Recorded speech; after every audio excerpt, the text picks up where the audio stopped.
पवित्र ऋग्वेद में सृष्टि रचना का प्रमाण।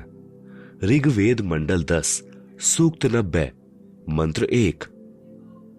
सहस्त्र शीर्षा पुरुषः सहस्त्राक्षः सहस्त्रपात् स भूमिम विश्वतः वत्वा अत्यातिष्ठत दशांगुलम। अनुवाद: पुरुषः यानी विराट रूप काल भगवान अर्थात शर पुरुष, सहस्त्र शीर्षा अर्थात 1000 सिरों वाला, सहस्त्राक्ष अर्थात 1000 आंखों वाला, सहस्त्रपात यानी 1000 पैरों वाला है। स यानी वह काल, भूमिम यानी पृथ्वी वाले 21 ब्रह्मांडों को, विश्वतः यानी सब ओर से, दशांगुलम यानी 10 उंगलियों से अर्थात पूर्ण रूप से काबू किए हुए, वत्वा यानी गोलाकार घेरे में घेर कर, अत्यातिष्ठत यानी इससे बढ़कर अर्थात अपने काल लोक में सबसे न्यारा भी 21वें ब्रह्मांड में ठहरा है अर्थात रहता है। भावार्थ: इस मंत्र में विराट यानी काल ब्रह्म का वर्णन है। गीता अध्याय 10-11 में भी इसी काल ब्रह्म का ऐसा ही वर्णन है। अध्याय 11 मंत्र नंबर 46 में अर्जुन ने कहा है कि हे सहस्त्रबाहु अर्थात 1000 भुजा वाले, आप अपने चतुर्भुज रूप में दर्शन दीजिए, जिसके 1000 हाथ, पैर, 1000 आंखें, कान आदि हैं। वह विराट रूप काल प्रभु अपने अधीन सर्व प्राणियों को पूर्ण काबू करके अर्थात 20 ब्रह्मांडों को गोलाकार परिधि में रोककर स्वयं इनसे ऊपर यानी अलग 21वें ब्रह्मांड में बैठा है। ऋग्वेद मंडल 10 सूक्त 90 मंत्र 2। पुरुष एवेदम सर्वम यद्भूतम यच्च भाव्यम उतामृतत्वस्येषानो यदन्नेन तिरोहति। अनुवाद: एव यानी इसी प्रकार कुछ सही तौर पर पुरुष यानी भगवान है, वह अक्षर पुरुष अर्थात पर ब्रह्म है। च यानी और, इदम यानी यह, यत यानी जो, भूतम यानी उत्पन्न हुआ है, यत यानी जो, भाव्यम यानी भविष्य में होगा, सर्वम यानी सब, यत यानी प्रयत्न से अर्थात मेहनत द्वारा, अन्नेन यानी अन्न से, अतिरोधि यानी विकसित होता है। यह अक्षर पुरुष भी उत यानी संदेह युक्त, अमृतत्वस्य यानी मोक्ष का, ईशान है यानी स्वामी है अर्थात भगवान तो अक्षर पुरुष भी कुछ सही है परंतु पूर्ण मोक्षदायक नहीं है। भावार्थ: इस मंत्र में पर ब्रह्म यानी अक्षर पुरुष का विवरण है, जो कुछ भगवान वाले लक्षणों से युक्त है परंतु इसकी भक्ति से भी पूर्ण मोक्ष नहीं है, इसलिए इसे संदेह युक्त मुक्ति दाता कहा है। इसे कुछ प्रभु के गुणों युक्त इसलिए कहा है कि यह काल की तरह तप्तशिला पर भून कर नहीं खाता, परंतु इस पर ब्रह्म के लोक में भी प्राणियों को परिश्रम करके कर्माधार पर ही फल प्राप्त होता है तथा अन्न से ही सर्व प्राणियों के शरीर विकसित होते हैं। जन्म तथा मृत्यु का समय भले ही काल यानी शर पुरुष से अधिक है परंतु फिर भी उत्पत्ति, प्रलय तथा 84 लाख योनियों में यातना बनी रहती है। मंडल 10 सूक्त 90 मंत्र 3। एतावानस्य महिमातो ज्यायांश्च पुरुषः पादो अस्य विश्वाभूतानि त्रिपादस्यामृतम दिवि।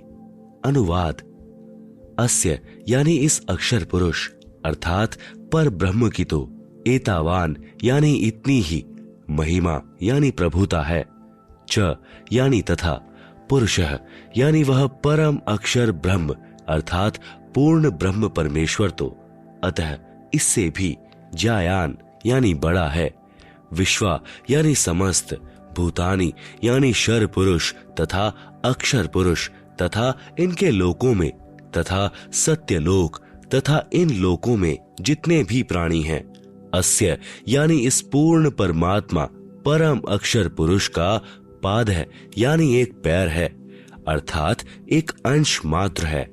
अस्य यानी इस परमेश्वर के, त्रि यानी 3, दिवि यानी दिव्य लोक जैसे सत्यलोक, अलख लोक, अगम लोक, अमृतम यानी अविनाशी, पाद यानी दूसरा पैर है, अर्थात जो भी सर्व ब्रह्मांडों में उत्पन्न है वह सत्य पुरुष पूर्ण परमात्मा का ही अंश या अंग है। भावार्थ, इस ऊपर के मंत्र 2 में वर्णित अक्षर पुरुष यानी पर ब्रह्म की तो इतनी ही महिमा है तथा वह पूर्ण पुरुष कबीर देव तो इससे भी बड़ा है, अर्थात सर्वशक्तिमान है तथा सर्व ब्रह्मांड उसी के अंश मात्र पर ठहरे हैं। इस मंत्र में 3 लोकों का वर्णन इसलिए है क्योंकि चौथा अनामी यानी अनामय लोक अन्य रचना से पहले का है। यही 3 प्रभुओं यानी शर पुरुष, अक्षर पुरुष तथा इन दोनों से अन्य परम अक्षर पुरुष का विवरण श्रीमद् भगवद गीता अध्याय 15 श्लोक संख्या 16-17 में है। इसी का प्रमाण आदरणीय गरीब दास साहिब जी कहते हैं कि जाके अर्ध रूम पर सकल पसारा, ऐसा पूर्ण ब्रह्म हमारा, अनंत कोटि ब्रह्मांड का एक रति नहीं भार, सतगुरु पुरुष कबीर है कुल के सृजनहार। इसी का प्रमाण आदरणीय दादू साहेब जी कह रहे हैं कि जिन मोह कुम निज नाम दिया सोई सतगुरु हमार, दादू दूसरा कोई नहीं कबीर सृजनहार। इसी का प्रमाण आदरणीय नानक साहिब जी देते हैं कि यक अर्ज गुफ्तम पेश तो दरकून करतार, हक्का कबीर करीम तू बेएब परवरदिगार। श्री गुरु ग्रंथ साहिब पृष्ठ नंबर 721 महला 1 राग तिलंग। कून करतार का अर्थ होता है सर्व का रचनहार, अर्थात शब्द शक्ति से रचना करने वाला शब्द स्वरूपी प्रभु। हक्का कबीर का अर्थ है सत कबीर, करीम का अर्थ दयालु, परवरदिगार का अर्थ परमात्मा है। मंडल 10 सूक्त 90 मंत्र 4 त्रिपाद उधर्वै उदैत पुरुषे पादो अस्येह भवत पुनः ततो विश्व दव्यक्रामत्साशनांशने अभि।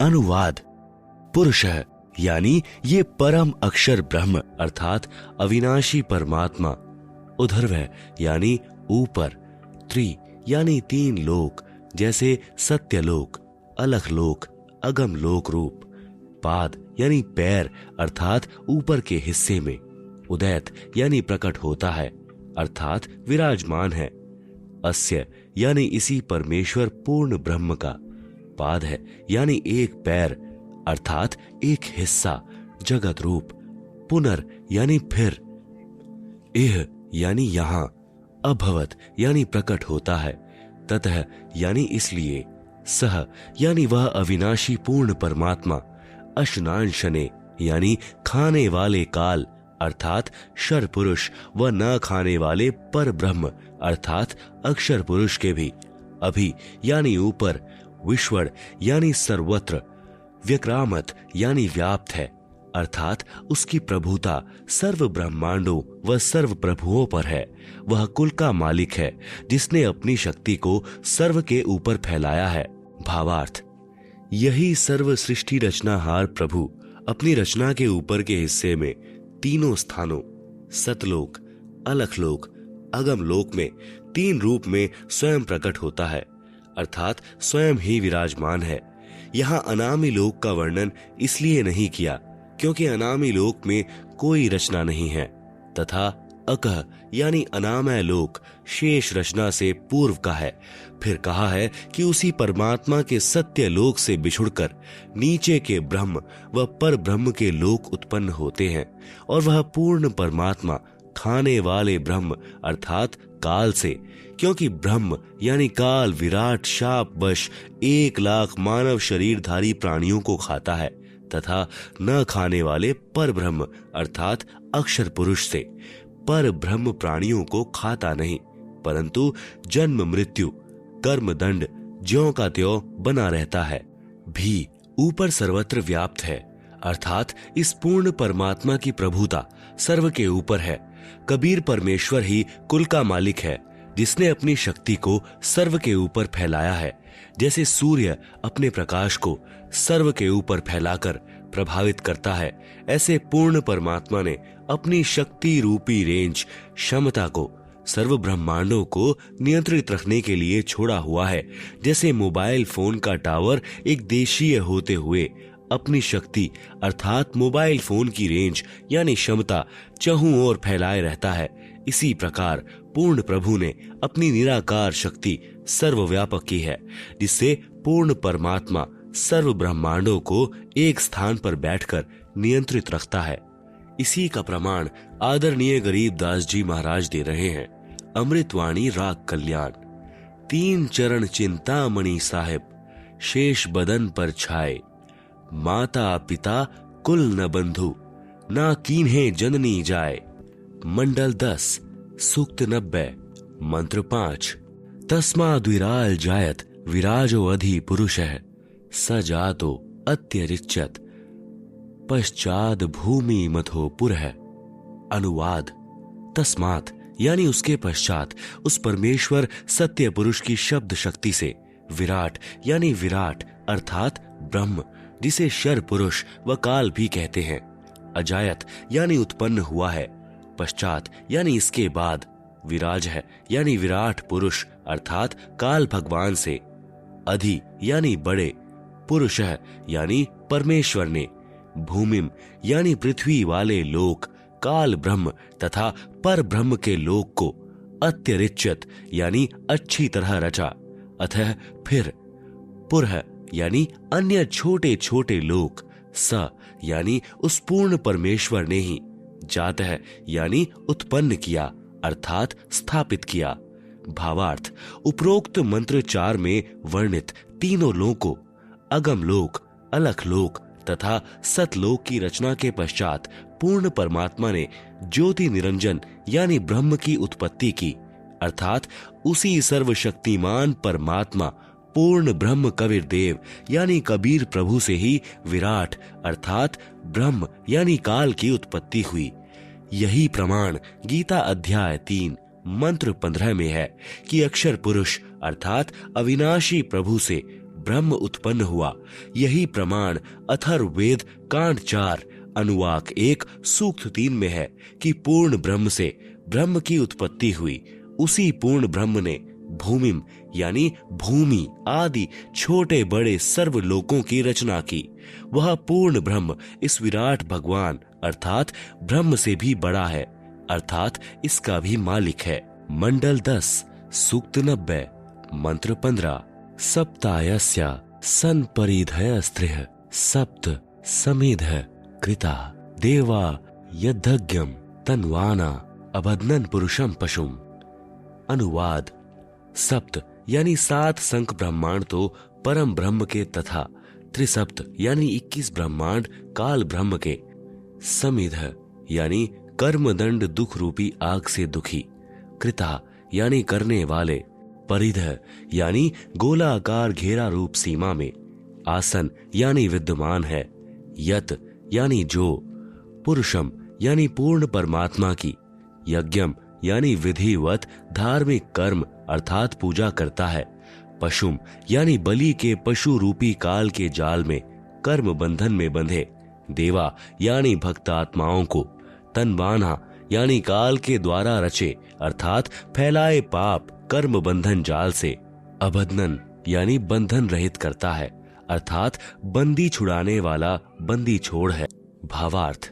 7 संख ब्रह्मांड पर ब्रह्म के तथा 21 ब्रह्मांड ब्रह्म के हैं, जिनमें गोलाकार सीमा में बंद पाप कर्मों की आग में जल रहे प्राणियों को वास्तविक पूजा विधि बताकर सही उपासना करवाता है, जिस कारण से बलि दिए जाने वाले पशु की तरह जन्म मृत्यु के काल यानी ब्रह्म के खाने के लिए तप्तशिला के कष्ट से पीड़ित भक्तात्माओं को काल के कर्म बंधन के फैलाए जाल को तोड़कर बंधन रहित करता है, अर्थात बंधन छुड़वाने वाला बंदी छोड़ है।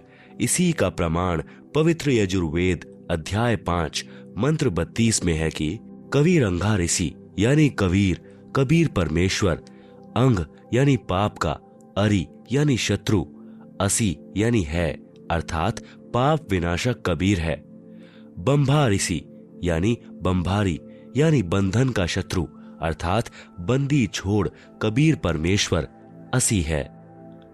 मंडल 10 सूक्त 90 मंत्र 16। यज्ञेन यज्ञमयजंत देवास्तानि धर्माणि प्रथमान्यासन तेह नाकम महिमानः सचंत यत्र पूर्वे साध्या संति देवा। अनुवाद, जो देवा यानी निर्विकार देव स्वरूप भक्त आत्माएं अयज्ञम यानी अधूरी गलत धार्मिक पूजा के स्थान पर, यज्ञेन यानी सत्य भक्ति धार्मिक कर्म के आधार पर, अयजंत यानी पूजा करते हैं, तानी वे, धर्माणी धार्मिक शक्ति संपन्न, प्रथमानी यानी मुख्य अर्थात उत्तम, आसन यानी है, ते ह यानी वे ही वास्तव में, महिमान महान भक्ति शक्ति युक्त होकर, साध्या यानी सफल भक्तजन, नाकम यानी पूर्ण सुखदायक परमेश्वर को, सचंत यानी भक्ति निमित्त कारण अर्थात सद्भक्ति की कमाई से प्राप्त होते हैं, वे वहां चले जाते हैं। यत्र यानी जहां पर, पूर्वे यानी पहले वाली सृष्टि के, देवा यानी पाप रहित देव स्वरूप भक्त आत्माएं, संति यानी रहती हैं। भावार्थ, जो निर्विकार यानी जिन्होंने मांस, शराब, तंबाकू सेवन करना त्याग दिया है तथा अन्य बुराइयों से रहित हैं, वे देव स्वरूप भक्त आत्माएं शास्त्र विधि रहित पूजा को त्याग कर शास्त्रानुकूल साधना करते हैं। वे भक्ति की कमाई से धनी होकर, काल के ऋण से मुक्त होकर, अपनी सत्य भक्ति की कमाई के कारण उस सर्व सुखदायी परमात्मा को प्राप्त करते हैं अर्थात सत्यलोक में चले जाते हैं, जहां पर सर्वप्रथम रची सृष्टि के देव स्वरूप अर्थात पाप रहित हंस आत्माएं रहती हैं। जैसे कुछ आत्माएं तो काल यानी ब्रह्म के जाल में फंसकर यहाँ आ गई, कुछ पर ब्रह्म के साथ 7 संख ब्रह्मांडों में आ गई, फिर भी असंख्य आत्माएं जिनका विश्वास पूर्ण परमात्मा में अटल रहा, जो पतिव्रता पद से नहीं गिरी, वे वहीं रह गई। इसलिए यहाँ वही वर्णन पवित्र वेदों ने भी सत्य बताया है। यही प्रमाण गीता अध्याय 8 के श्लोक संख्या 8 से 10 में वर्णन है कि जो साधक पूर्ण परमात्मा की सत साधना शास्त्र विधि अनुसार करता है, वह भक्ति की कमाई के बल से उस पूर्ण परमात्मा को प्राप्त होता है अर्थात उसके पास चला जाता है। इससे सिद्ध हुआ कि 3 प्रभु हैं, ब्रह्म, पर ब्रह्म, पूर्ण ब्रह्म। इन्हीं को एक यानी ब्रह्म, ईश, शर पुरुष, दूसरे पर ब्रह्म, अक्षर पुरुष, अक्षर ब्रह्म ईश्वर तथा तीसरे पूर्ण ब्रह्म, परम अक्षर ब्रह्म, परमेश्वर, सतपुरुष आदि पर्यायवाची शब्दों से जाना जाता है। यही प्रमाण ऋग्वेद मंडल 9 सूक्त 96 मंत्र 17 से 20 में स्पष्ट है कि पूर्ण परमात्मा कबीर देव, कबीर परमेश्वर शिशु रूप धारण करके प्रकट होता है तथा अपना निर्मल ज्ञान अर्थात तत्व ज्ञान कबीर गिरभी यानी कबीर वाणी के द्वारा अपने अनुयायियों को बोल बोल कर वर्णन करता है। वह कबीर देव यानी कबीर परमेश्वर ब्रह्म यानी शर पुरुष के धाम तथा पर ब्रह्म यानी अक्षर पुरुष के धाम से भिन्न जो पूर्ण ब्रह्म यानी परम अक्षर पुरुष का तीसरा रित धाम यानी सतलोक है, उसमें आकार में विराजमान है तथा सतलोक से चौथा अनामी लोक है, उसमें भी यही कबीर देव यानी कबीर परमेश्वर अनामी पुरुष रूप में मनुष्य सदंश आकार में विराजमान है।